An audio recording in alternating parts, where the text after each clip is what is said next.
వాట్సాప్‌లో మన ఫ్రెండ్స్‌తో చేసుకునే చాట్ సంభాషణలో వాళ్ళు పంపించే ఫోటోలు, అలాగే మనం పంపించే ఫోటోలు, వీడియోలు ఇలాంటివన్నీ మనకే మన ఫోన్‌లో ఎస్‌డీ కార్డ్‌లో స్టోర్ అవుతూ ఉంటాయి.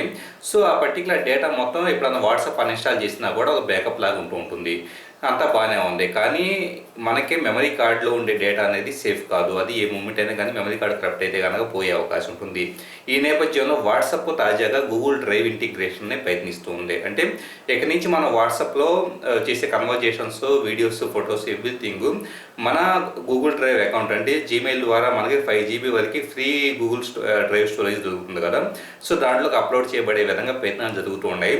దీనికి సంబంధించిన లీక్స్ మనకి అందుబాటులోకి వచ్చున్నాయి. అంటే గూగుల్ డ్రైవ్ ట్రాన్స్లేషన్కి సంబంధించిన కొన్ని స్ట్రింగ్స్ని మన దృష్టికి రావడం జరిగింది. సో, వీటిని ఆధారంగా చేసుకొని ఖచ్చితంగా మనకి రాబోయే వాట్సాప్ బిల్స్లో ఇలాగా మనం గూగుల్ డ్రైవ్‌లోకి ఆథరైజేషన్ ఇస్తే గనక మన డేటా మొత్తం సేఫ్‌గా గూగుల్ డ్రైవ్‌లో సేవ్ అయ్యే విధంగా ఏర్పాటు చేయబడుతూ ఉంది.